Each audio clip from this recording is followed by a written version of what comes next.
Bonjour, dans la vidéo d'aujourd'hui, on va parler de la processionnaire.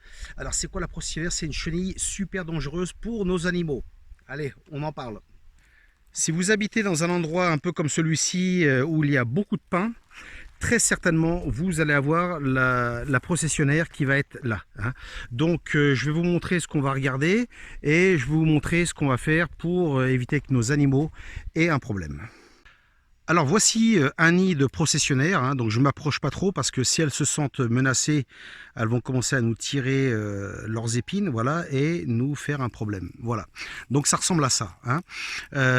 Donc là-dedans, c'est plein de chenilles en fait, voilà. Et donc en fait, quand on arrive à côté, elles nous tirent leurs petits cheveux, hein, je ne sais pas comment on appelle ça, leurs épines, etc., qui sont urticantes. Donc sur l'humain, ça va encore, hein, ça va nous piquer et puis bon, ça va le faire.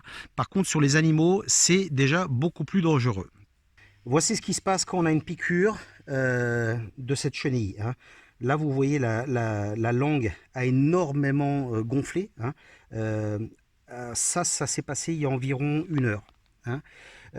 Donc, très très attention. Alors, ce qui se passe, c'est que quand j'ai remarqué qu'il y avait un problème, le chien commençait à se gratter, il y avait un problème avec la langue. C'est là que je me suis dit, il faut faire quelque chose tout de suite.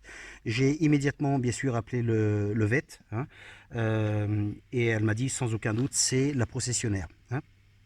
Donc, bien sûr, dans ce cas-là, elle lui a donné une piqûre, évidemment, hein, pour réduire le gonflement.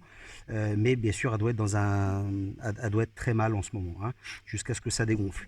Donc, ça, c'est un problème avec la langue. Mais attention, ça peut aller dans les yeux aussi, ça peut les rendre aveugles, hein. Donc, soyez très très attentifs quand vous voyez ça, parce que le pauvre chien, il peut pas nous dire qu'il y a un problème, hein. La vet me disait également qu'il y avait un de ses clients, le chien avait été piqué à la langue, elle ne s'est pas rendue compte. Et quand elle s'est rendue compte, quelques jours plus tard, elle a perdu un morceau de langue parce qu'il y a eu de la nécrose qui est venue. Voilà, donc ça, on ne veut pas ça non plus, hein. Alors que faire si on a donc ces nids, hein, comme on a ici?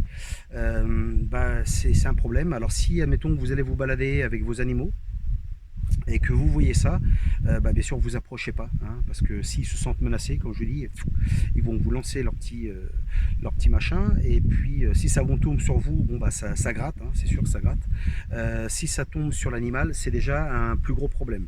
Okay. Maintenant, si c'est sur votre propriété, alors il y a plusieurs solutions, hein.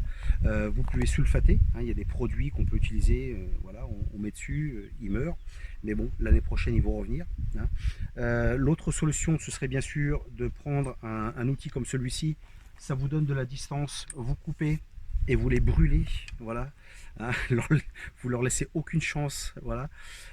Mais même, toujours pareil, même chose, hein, l'année suivante, il y en aura peut-être d'autres qui vont venir, voilà.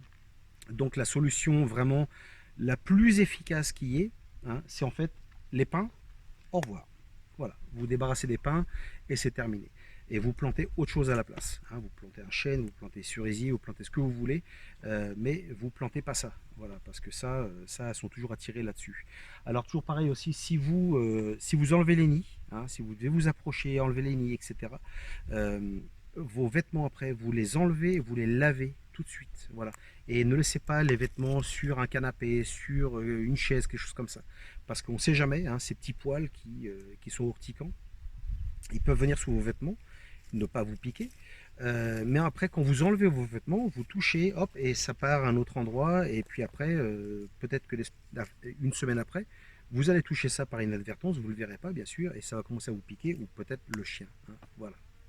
Bon, et bien voici, c'est donc tout pour aujourd'hui. J'espère que cette vidéo vous a été utile.